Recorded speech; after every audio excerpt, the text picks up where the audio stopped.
This podcast is part of the Sovereign Career Hub, and its job is simple. It's to gather honest, practitioner led field evidence about how AI is reshaping work for you and me. What's changing, what's breaking, and what people are figuring out in practice. What surfaces here becomes raw material for the rest of the hub: deeper articles, practical resources, and solo audio reflections to help you apply it in your own context. And today I'm joined by Kate Maddison-Greenwell. Kate is a business and transformation consultant and founder of People Efficient. She's got over 25 years' experience helping organizations navigate change and deliver real results. She works with complex, fast moving businesses to shape how they operate, bringing together organizational design, operating models, talent, leadership, and culture, and increasingly how AI fits into that picture as well. So let me start by saying hello, Kate, and Hello. thank you very much for coming.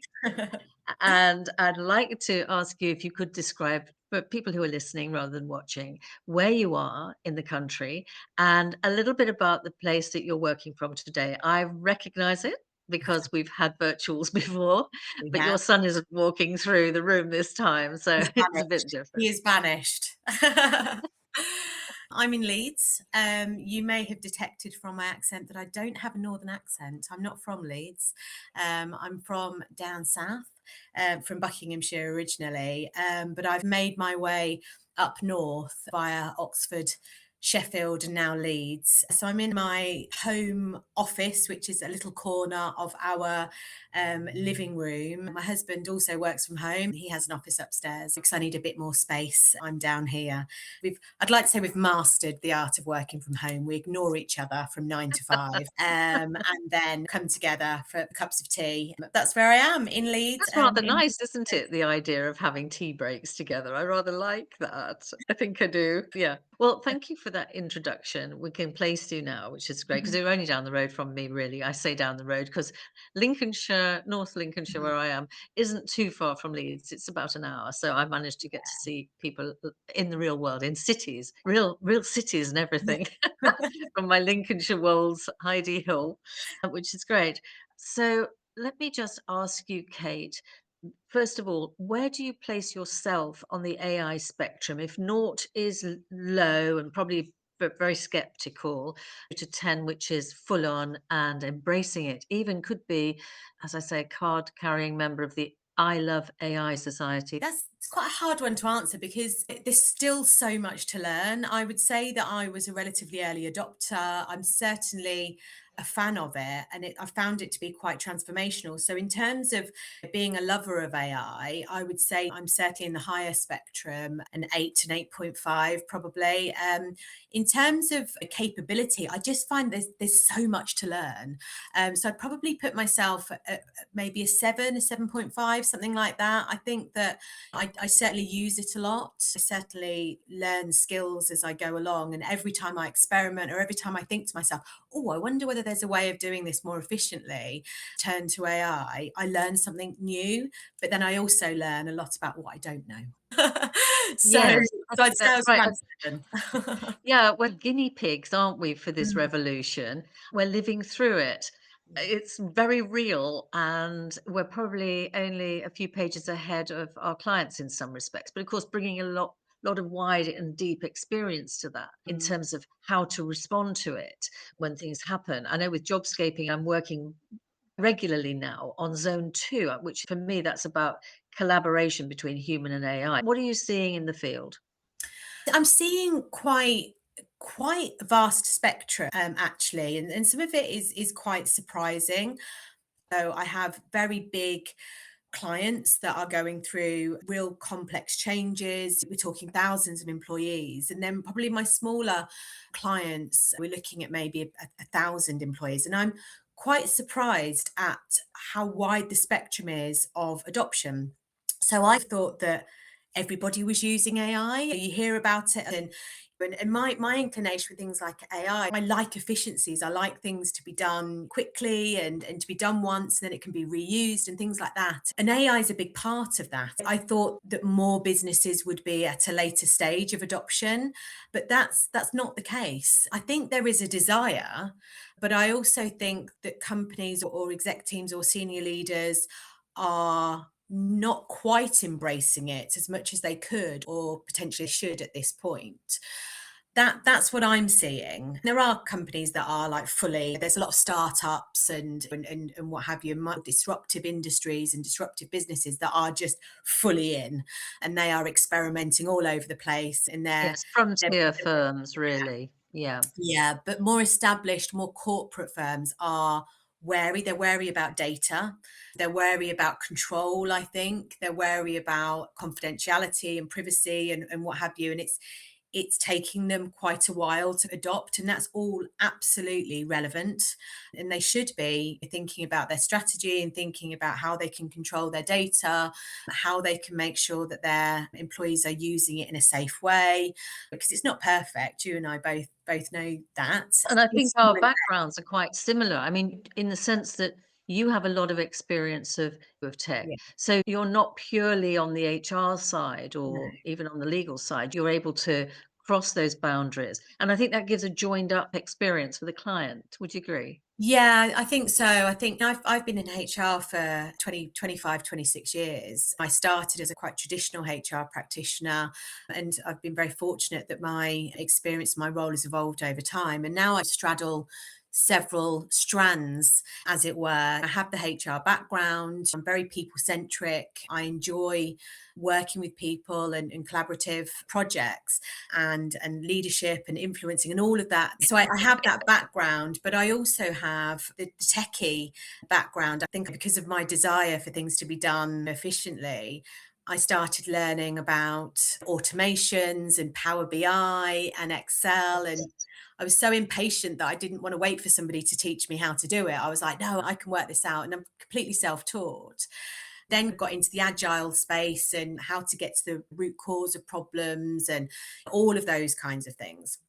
By having that experience, and I can put my HR hat on and I can think about what this means for people, what this means for the end users, what this means for businesses and their culture and things like that, and governance and compliance.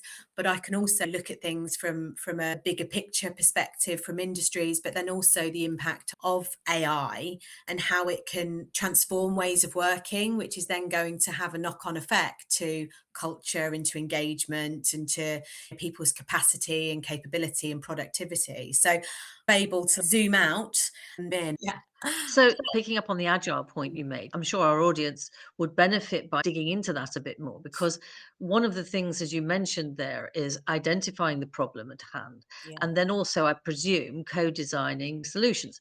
So, if we were to take that idea for a moment, for people who are listening and thinking to themselves, yeah, this is a bit of a problem for me. Maybe they've got their CEO's support, maybe they are the CEO. How do you even start to tackle the idea of bringing your workforce along with you? How do you do that? Where do you start?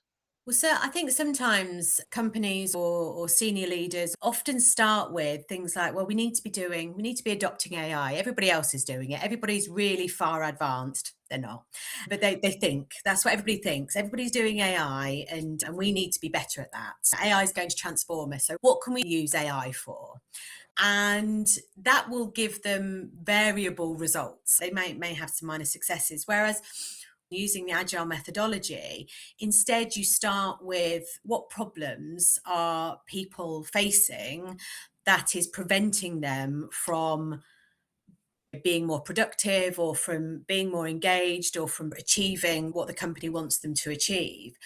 If you start by looking at what is stopping people or preventing people or just looking at it from a human centric perspective, AI may be a solution to that. It might not be, but it might be a solution to that. So to give varying examples, you may have one that I was working with were quite a disengaged company. There was quite a broad morale issue that you had The frontline workers pointed at the leaders were pointing at productivity, and the CEO was saying we've got a talent shortage, and everybody was pointing at the other.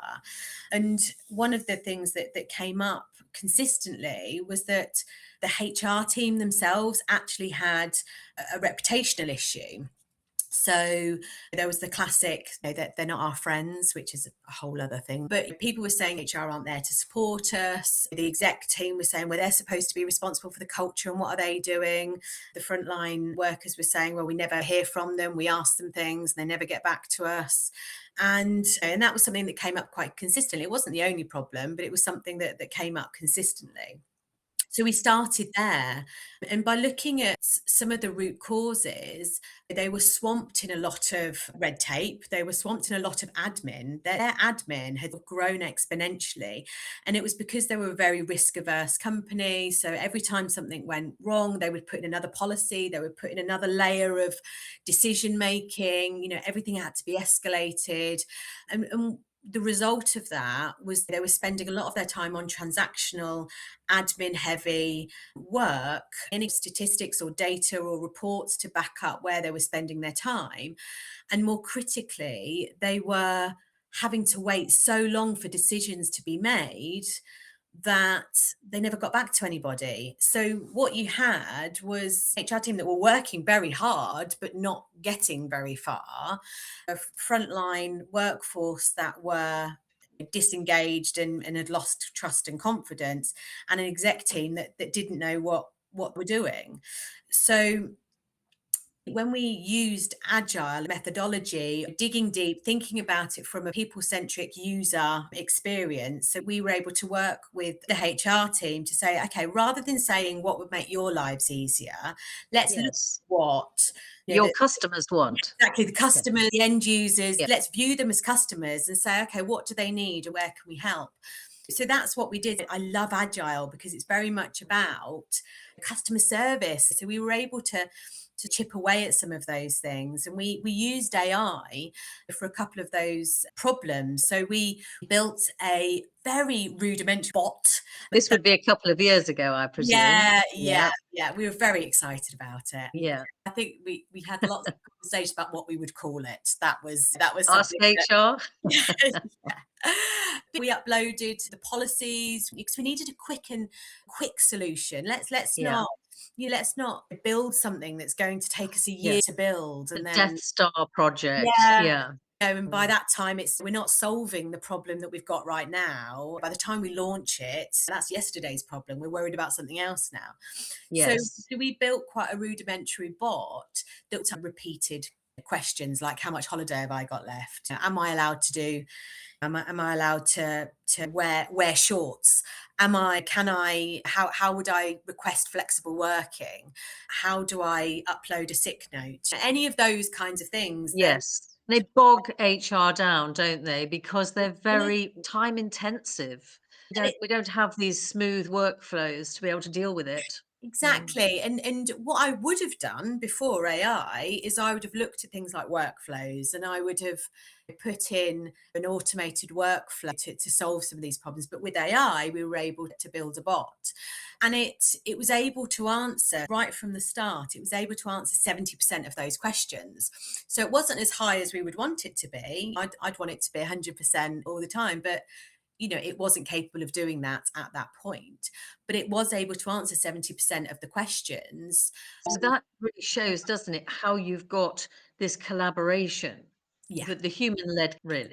Yes. And because as you say, it will answer 70% of the questions, but not that somebody's got to answer the other 30%, right? Yeah. But that's where you can get that triaged to HR presumably, and they can start to add more value there. Well, we started with the frontline workers. What's the most annoying thing for you?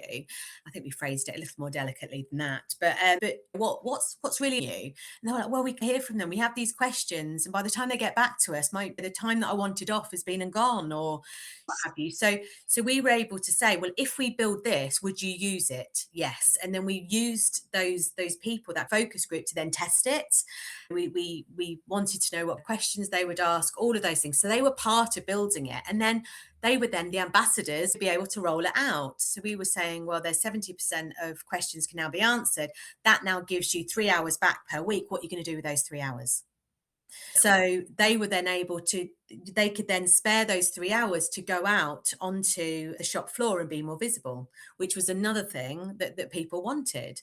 So it got them out and in front, in front of those frontline workers. So So the perception, their brand image would yeah, change in a more positive way as well. Yeah. yeah, I That's think that, that's a good story. One of the things I'm concerned about is a quiet shift mm, of accountability moving, because the flip side of this, and I'm not suggesting that's happened with this bot because it is very clearly yeah, defined, but when it is less transparent and you have individuals thinking, well, I might use Copilot, I might use this or that.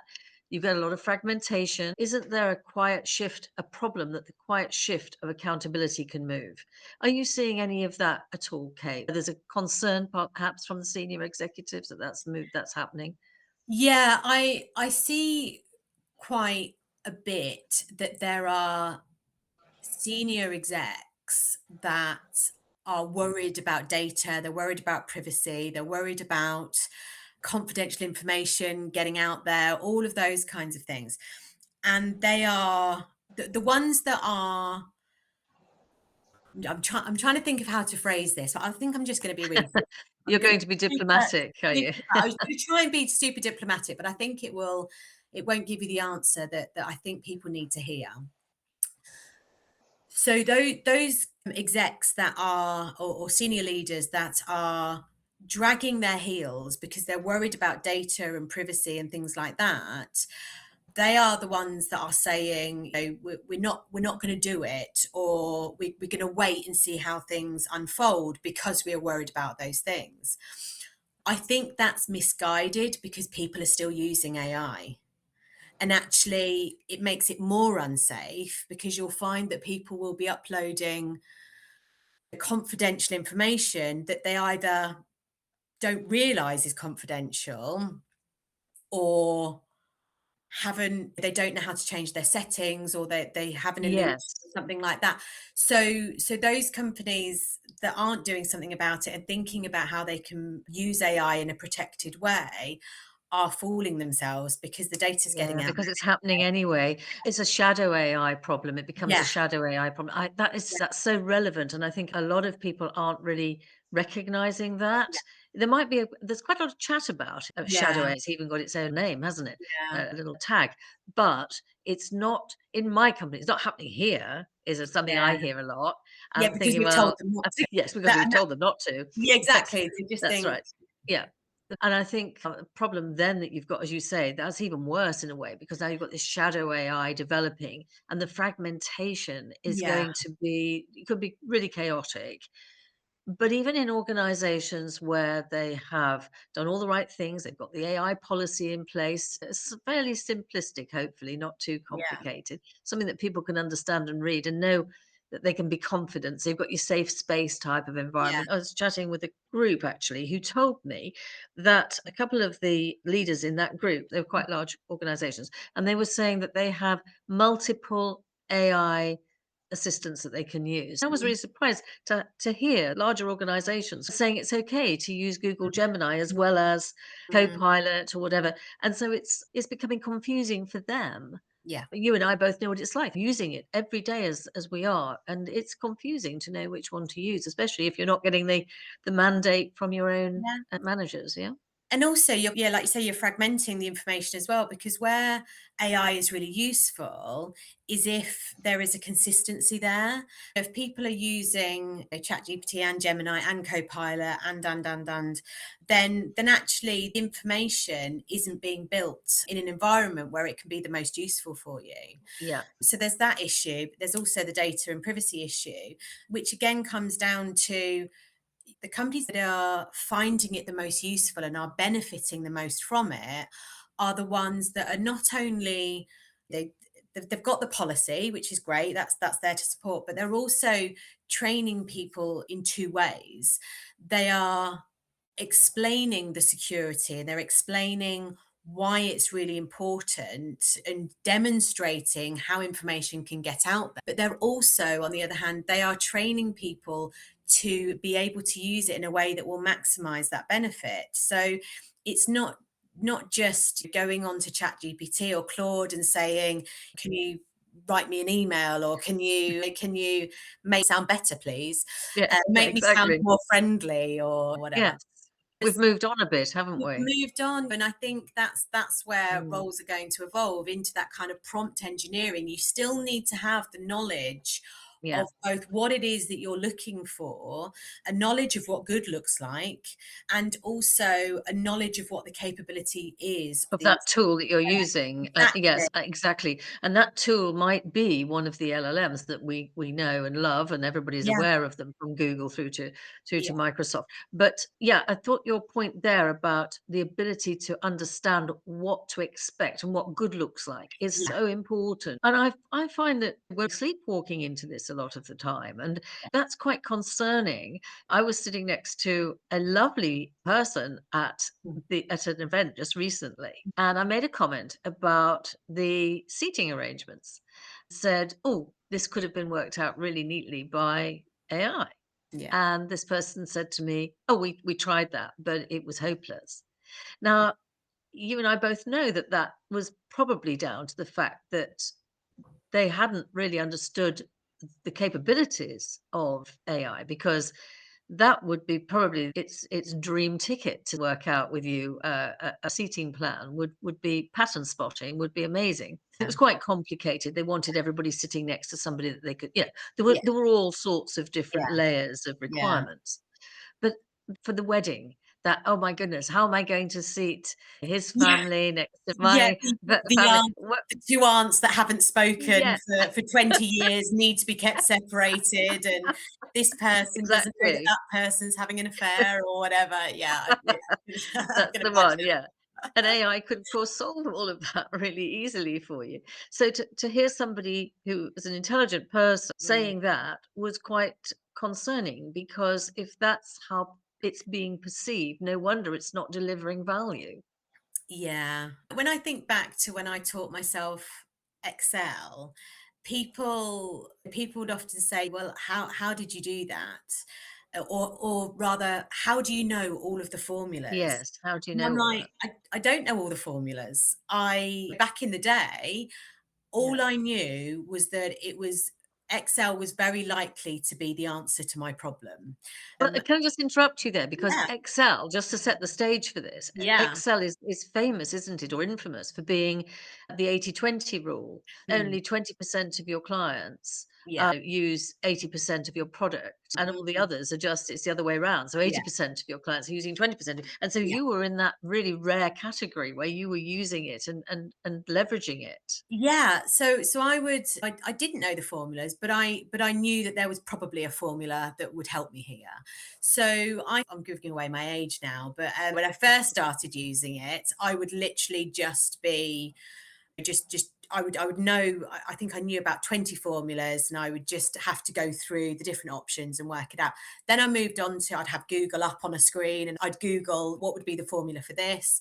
YouTube, of Yeah, course. then YouTube, yeah, loved it. And then when AI first came in, I would have AI on my second screen, and I would say, "Give me the formula for X, Y, and Z," and it would give that back to me, and that was great for a while. So I'm building a model where the client, it's got everybody's, salaries and tenure and, all of those things. And again, we'll come back to data and privacy in a moment, but it's a model where the client can look at it and say, okay, so if we look at this department and we reduce the amount of people that are in that department, but we upskill them and we move them to this department, what would that salary look like? What are my benchmarks? Yeah. How much is that going to cost me in training?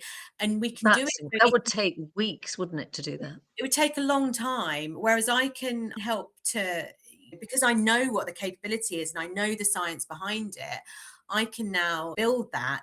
But the cherry on the top is that it's interactive. So when the client, as they always do, come back and say, no, I've changed my mind, not that Yes. department, this one, or actually, I don't You want it to could be 10 just say, people, I want it to be 5.